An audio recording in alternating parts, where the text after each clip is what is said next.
धारा है धारा जो देती दुखों से किनारा।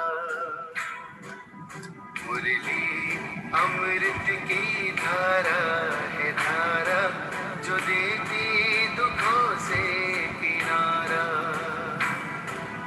भूले जीवन में हो जाए शिव बाबा मुरली में समझाए। भूले जीवन में हो जाए शिव बाबा मुरली में समझाए। तुम्हें देवता बनना है प्यारा, देखो गलती न करना दोबारा। ओ मुरली अमृत की धारा है धारा जो देती दुखों से किनारा।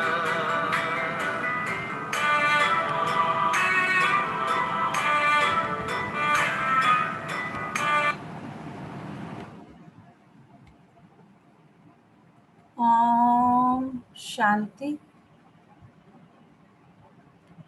ओम शांति। ओम शांति। सभी रिलैक्स होकर के बैठेंगे, बुद्धि को चारों तरफ से हटाकर पूरा ध्यान भ्रिकुटी के मध्य में। ये मुझे आत्मा का निवास स्थान है।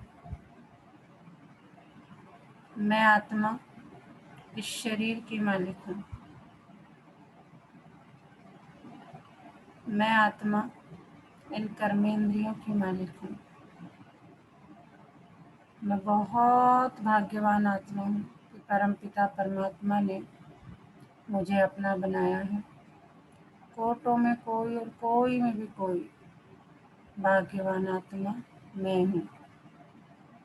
शुक्रिया मेरे बाबा, शुक्रिया मुझे अपना बनाने के लिए, मुझे रोज़ पढ़ाने के लिए, मुझे पतित से पावन बनाने के लिए, रोज़ मुझे शक्तियों से, गुणों से, ज्ञान से भरपूर करने के लिए। तो हम सभी इसी नशे में स्थित होकर बैठेंगे। वाह मेरा भाग, वाह मेरा बाबा और वाह ये ड्रामा। और अपने परम पिता परमात्मा के महावाक्य सुनेंगे। ओम शांति। आज 22 जुलाई 2021 बाबा के महावाक्य हैं। पहले सुनते हैं मुरली का सार। मीठे बच्चे, वृक्षपति बाप ने तुम बच्चों पर बृहस्पति की दशा बिठाई है। वृक्षपति बाप ने तुम बच्चों पर बृहस्पति की दशा बिठाई है। अभी तुम अविनाशी सुख की दुनिया में जा रहे हो। प्रश्न है, अविनाशी बृहस्पति की दशा किन बच्चों पर बैठती, उनकी निशानी क्या होगी? अविनाशी बृहस्पति की दशा किन बच्चों पर बैठती और उनकी निशानी क्या होगी? उत्तर है, जो बच्चे जीते जी देह के सब संबंधों को त्याग अपने आप को आत्मा निश्चय करते, ऐसे निश्चय आत्मिक बुद्धि वाले बच्चों पर बृहस्पति की दशा बैठती है। उनके ही सुख का गायन है कि अतीन्द्रिय सुख गोप गोपियों से पूछो, उनकी खुशी कभी भी गुम नहीं हो सकती। बाबा कह रहे हैं कि जो बच्चे जीते जी देह के सब संबंधों को त्याग कर अपने को आत्मा समझेंगे, ठीक है, तो ऐसे आत्मिक बुद्धि वाले बच्चों पर बृहस्पति की दशा बैठती है और उन्हीं के सुख का गायन भी है। बाबा कह रहे हैं अतीन्द्रिय सुख गोप गोपियों से पूछो, और ऐसे बच्चों की कभी भी खुशी गायब नहीं हो सकती। आज का गीत है ओम नमो शिवाय। ओम शांति। बच्चों ने बाप की महिमा सुनी। आज के दिन को कहा ही जाता है वृक्षपति डे, जिसको मिलाकर कहते हैं बृहस्पति। इनको ही गुरुवार भी कहा जाता है। न सिर्फ गुरुवार परंतु सत गुरुवार बंगाल में बहुत मानते हैं। गाया जाता है मनुष्य सृष्टि का बीज रूप, इसलिए वृक्षपति कहते हैं। बीज ठहरा तो पति भी ठहरा। वृक्ष के बीज को बाप भी कहेंगे। उनसे वृक्ष उत्पन्न होता, यह है मनुष्य सृष्टि रूपी झाड़। इनका बीज ऊपर में है, तुम जानते हो हम बच्चों पर अब अविनाशी बृहस्पति की दशा है, क्योंकि अविनाशी स्वराज मिल रहा है। सतयुग को कहा ही जाता है, क्या कहा जाता है सतयुग को? सतयुग को कहा ही जाता है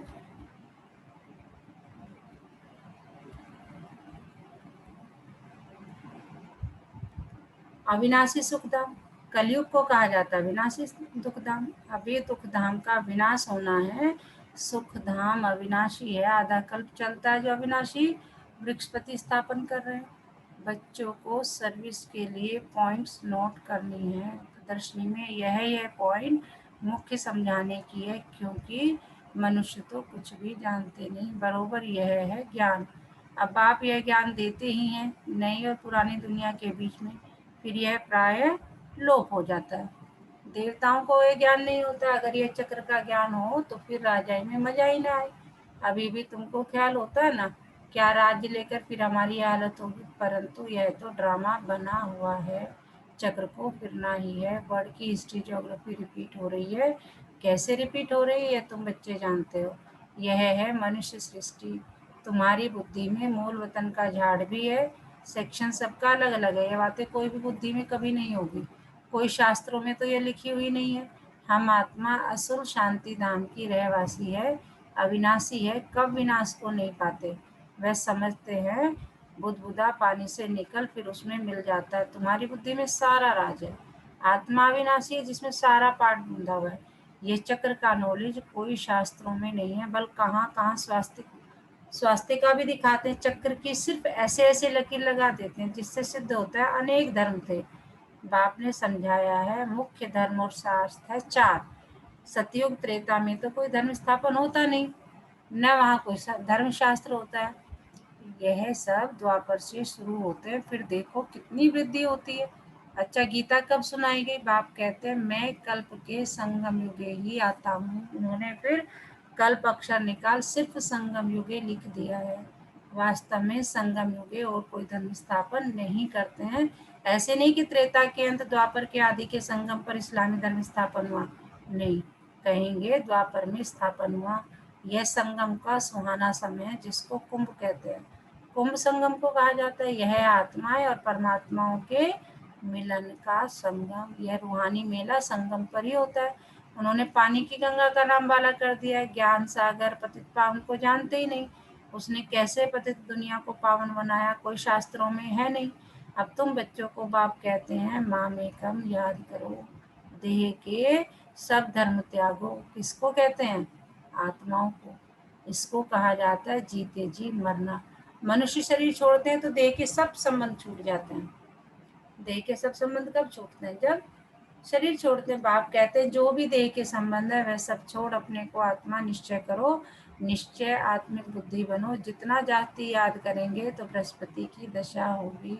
जांच करो हम शिव बाबा को कितना याद करते हैं। याद से ही कट निकलती जाएगी और तुमको खुशी होगी। तुम महसूस कर सकते हो हम आत्मा कितना बाप को याद करते हैं। अगर कम याद करेंगे तो कट भी कम निकलेगी, खुशी भी कम रहेगी, पद भी कम पाएंगे। आत्मा ही सतो रजो तमो बनती है। इस समय का ही गायन है गोप गोपियों के अतीन्द्रिय सुख का। और कुछ भी याद नहीं पड़ता सिवाय बाप के। तब ही खुशी का पारा चढ़ेगा।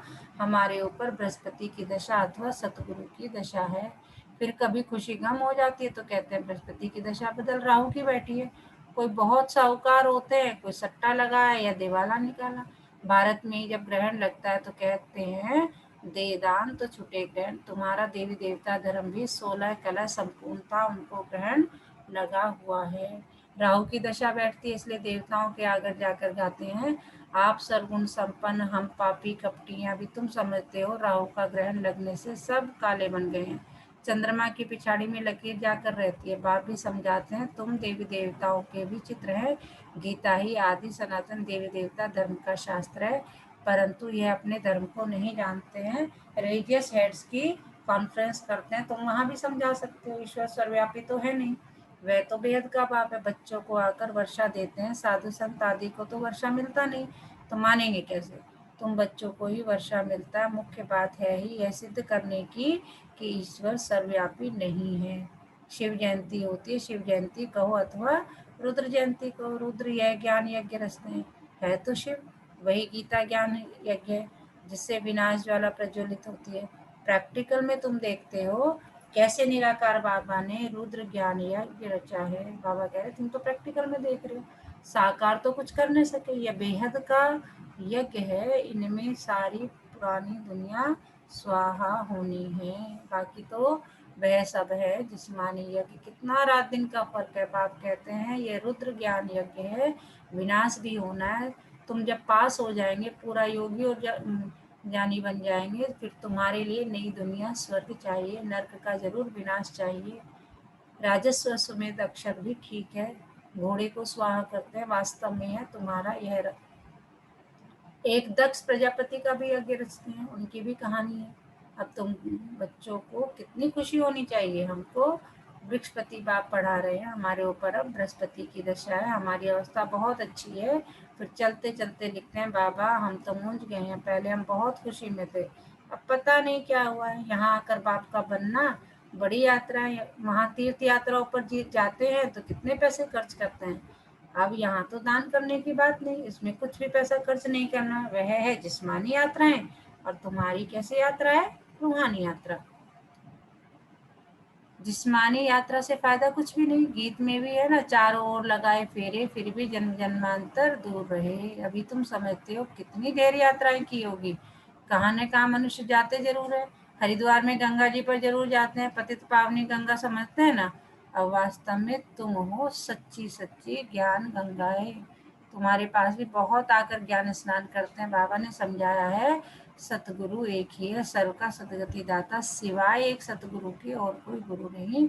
बाप कहते हैं मैं तुमको कल्प कल्प संगम युग पर आकर सदगति दे पुजारी से पूज्य बनाता हूँ, फिर तुम पुजारी बन दुखी बन जाते हो।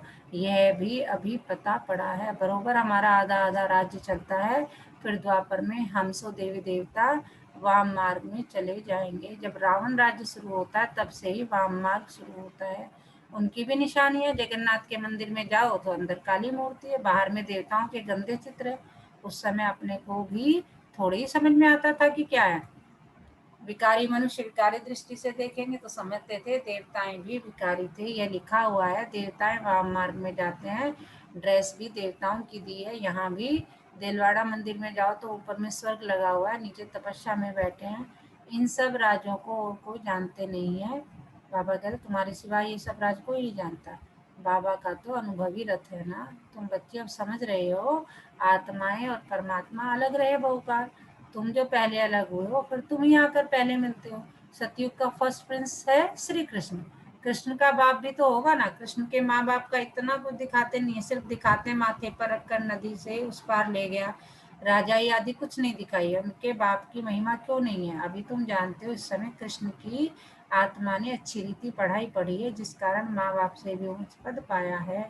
तुम समझते हो हम श्री कृष्ण की राजधानी में थे, स्वर्ग में तो थे ना। तो क्या सुनाया बाबा ने, क्या पढ़ाया अभी तक बाबा ने, कौन बताएगा?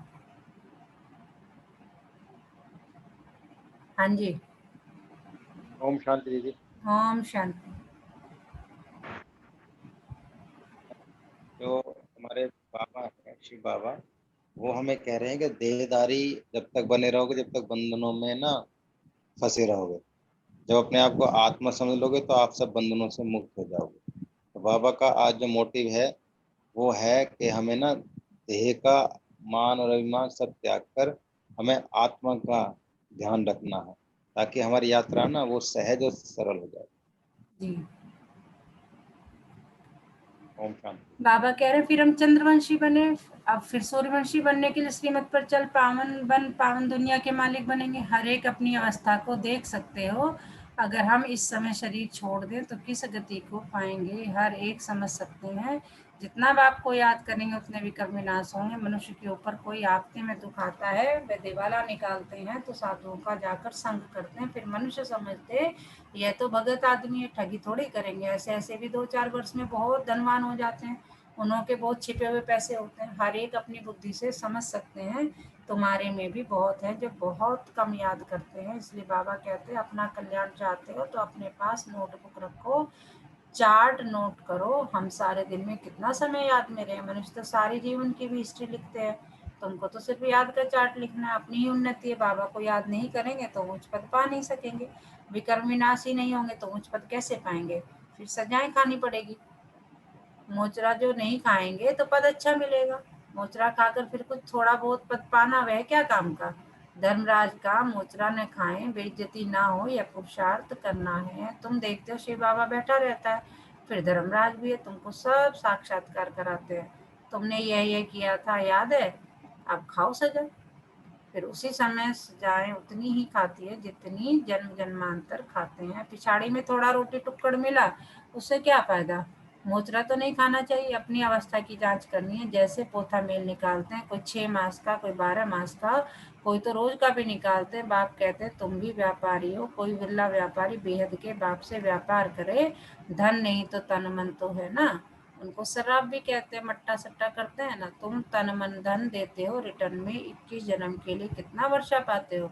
बाबा हम आपका हूँ, ऐसी युक्ति बताओ जो हमारी आत्मा और शरीर इन लक्ष्मी नारायण जैसी बन जाए।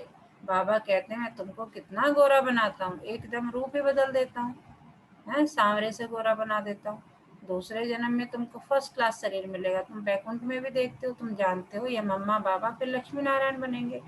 एम ऑब्जेक्ट भी दिखाते हैं। अब तो जितना पुरुषार्थ करे, अगर पुरुषार्थ पूरा नहीं करेंगे, दंपा मचाएंगे तो अपना पद ही भ्रष्ट करेंगे। अच्छा, मीठे मीठे सिकिलते बच्चों प्रति माता पिता बाप दादा का याद प्यार और गुड मॉर्निंग। रूहानी बाप की रूहानी बच्चों को नमस्ते। हम रूहानी बच्चों की रूहानी माता पिता बाप दादा को सर्व संबंधों से याद प्यार और गुड मॉर्निंग।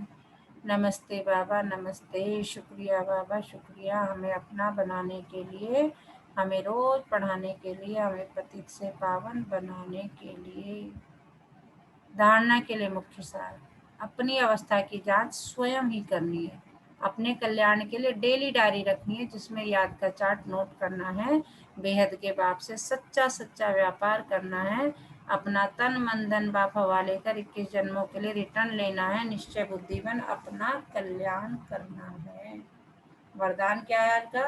पहली श्रीमत पर विशेष अटेंशन दे, फाउंडेशन को मजबूत बनाने वाले सहज योगी भव। पहली श्रीमत पर विशेष अटेंशन दे, फाउंडेशन को मजबूत बनाने वाले सहज योगी भव। बाप दादा की नंबर 1 श्रीमत है क्या? कि अपने को आत्मा समझकर बाप को याद करो। यदि आत्मा के बजाय अपने को साधारण शरीरधारी समझते हो तो याद टिक नहीं सकती। वैसे भी कोई दो चीजों को जब जोड़ा जाता है तो पहले समान बनाते हैं, ऐसे ही आत्मा समझकर याद करो तो याद सहज हो जाएगी। यह श्रीमती मुख्य फाउंडेशन है। इस बात पर बार बार अटेंशन दो तो सहज योगी बन जाएंगे। स्लोगन है आज का, कर्म आत्मा का दर्शन कराने वाला दर्पण है, इसलिए कर्म द्वारा शक्ति स्वरूप को प्रत्यक्ष करो। कर्म आत्मा का दर्शन कराने वाला दर्पण है। हमारे जो कर्म है उससे पता चलता है कि हमारी आत्मा कितनी पवित्र है, कितनी प्योर है। वो अच्छी प्योर और आत्मा होगी तो कर्म भी अच्छे होंगे। तो बाबा कह रहे इसलिए कर्म द्वारा शक्ति स्वरूप को प्रत्यक्ष करो। आज का मीठा मोती, परमपिता परमात्मा से सीधे जुड़ने के लिए स्नेह और दृढ़ विश्वास चाहिए। क्या दो चीजें चाहिए? स्नेह चाहिए और दृढ़ विश्वास चाहिए, तभी आप परमपिता परमात्मा से सीधे जुड़ सकते हैं। तो आज पूरा दिन किस समान में रहना है? मैं सहज योगी आत्मा हूँ, मैं सहज योगी आत्मा हूँ। और उसका बाबा ने एक ही नंबर 1 श्रीमत बताया है कि अपने आप को आत्मा समझकर अपने परम पिता परमात्मा शिव बाबा को याद करो। अच्छा, ओम शांति।